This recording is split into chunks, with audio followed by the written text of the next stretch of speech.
Mucha gente ha oído hablar de las grandes pirámides de Egipto o del Coliseo romano. Pero muy pocos saben de la existencia de una ciudad que fue una de las más grandes del mundo, construida sobre el agua, en un lugar donde nadie más quería vivir. Piénsalo, un imperio con 250.000 de habitantes, sin vehículos, sin animales de carga, y sin herramientas de metal para construir. ¿Qué pensarías si te dijera que una de las ciudades más grandes del mundo antiguo fue construida sobre un lago? ¿Y cómo lograron algo así, sin los recursos que nosotros consideramos indispensables? La historia de Tenochtitlán comienza en un lugar que parecía una condena. Cuando los mexicas, la tribu que fundó el imperio, llegaron al Valle de México, el mejor lugar disponible para ellos era una isla rocosa y pantanosa en medio del lago de Texcoco. Los otros pueblos, ya establecidos en tierras firmes, se reían de ellos. Pero en lugar de huir, los mexicas vieron un augurio. Y en esa isla, con una visión audaz, comenzaron a construir su capital, una ciudad que se convertiría en un centro de comercio, poder y arquitectura.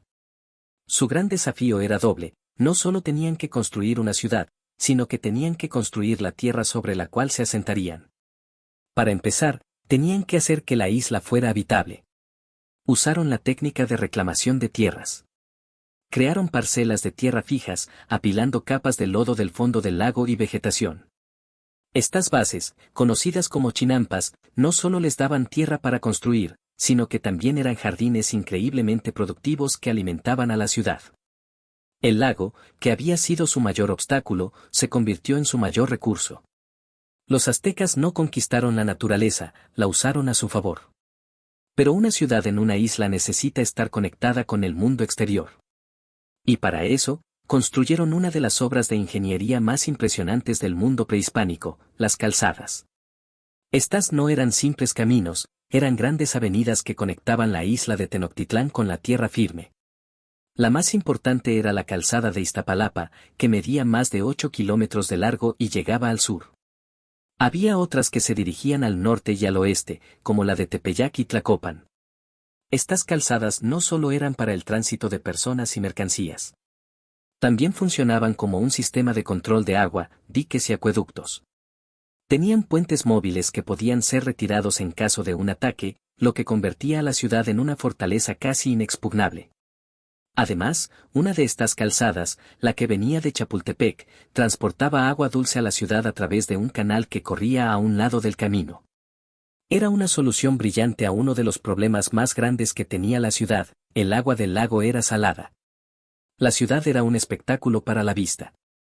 Al caminar por las calzadas, un viajero vería los canales que corrían por el medio de las calles, la gente moviéndose en canoas, y a lo lejos, el corazón de la ciudad, el Templo Mayor. Este no era un solo edificio, sino un complejo de templos, plazas y palacios. Y en el centro de todo, el Templo Mayor, una pirámide de doble escalinata que se alzaba sobre el resto de la ciudad. Era el centro de la vida religiosa y política. Pero, ¿cómo se construyó un edificio de esa magnitud, que se alzaba hasta el cielo, con una tecnología que no conocía el metal? La respuesta a esto es la clave para entender la visión y la dedicación de un pueblo que no tenía los recursos que nosotros damos por sentados.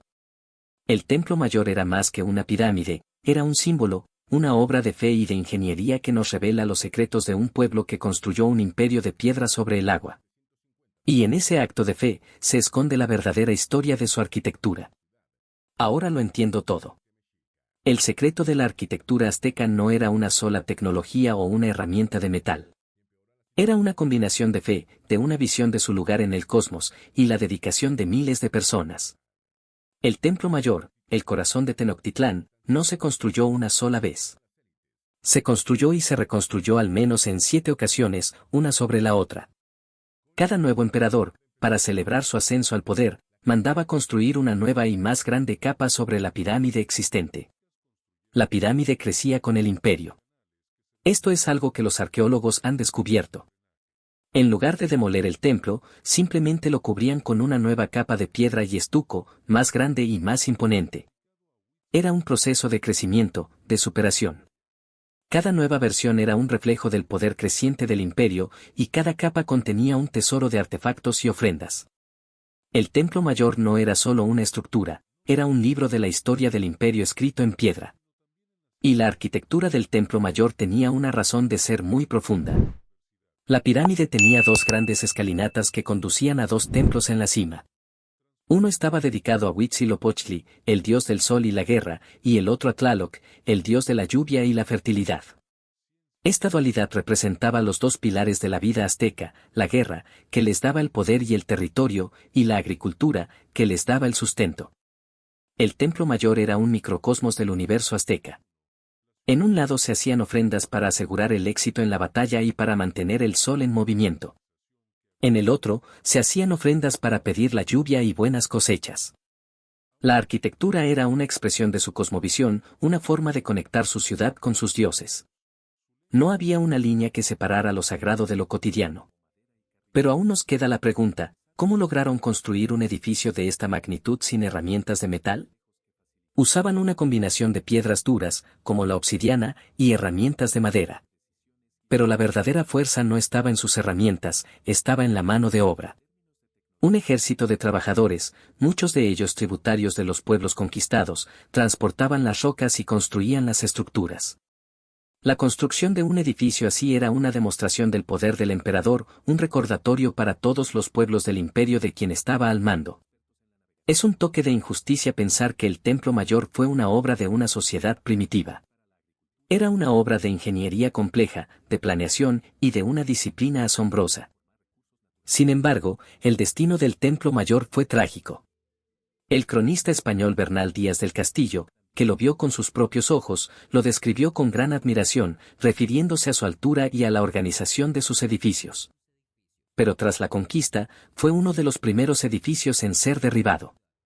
Los españoles usaron sus piedras para construir la nueva Ciudad de México sobre las ruinas de Tenochtitlán.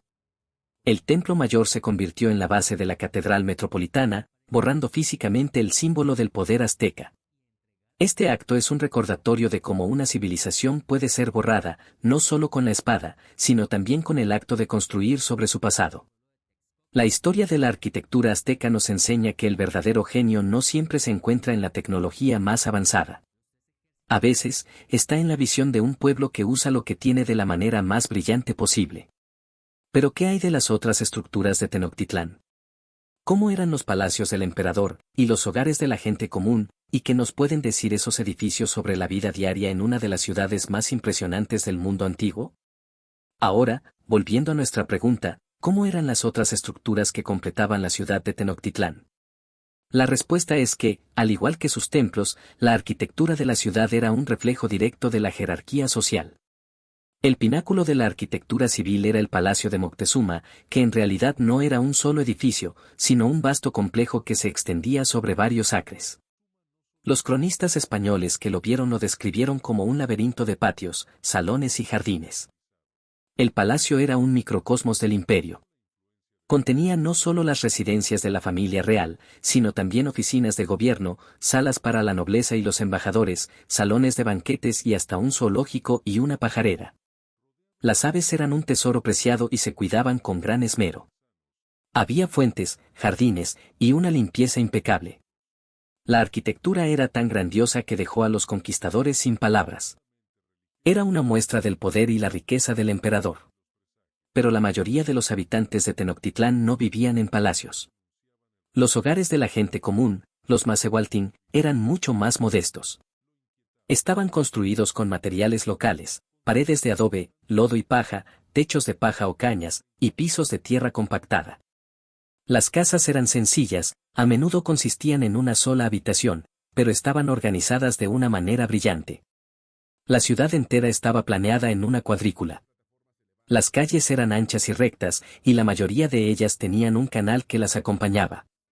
Esto permitía a las familias mover sus mercancías y viajar en canoa, incluso dentro de la ciudad. Los hogares tenían pequeños patios o jardines, y el sentido de comunidad era muy fuerte. La arquitectura de la ciudad, desde los palacios del emperador hasta las humildes casas de la gente común, era un testimonio de la gran habilidad de los aztecas para planificar y organizar. El destino de toda esta arquitectura es una historia de gran tristeza. Después de la conquista, los españoles destruyeron sistemáticamente los templos y los palacios. La belleza de la ciudad, que era una mezcla de agua, piedra y vida, fue destruida. Las calzadas se cubrieron con tierra. Los canales se rellenaron. Las piedras de los edificios aztecas se usaron para construir la nueva Ciudad de México, y los palacios se convirtieron en la base para las casas del gobierno español. Tenochtitlán fue enterrada, pero no del todo. La arquitectura de Tenochtitlán fue el alma del imperio. Nos habla de la genialidad de un pueblo que vio un paraíso donde otros vieron un pantano. Nos muestra su profundo respeto por los dioses, su jerarquía social y su increíble capacidad para el trabajo. Su historia nos enseña que un gran imperio no solo se construye con poder, sino también con visión, y que la arquitectura puede ser un espejo del alma de una civilización.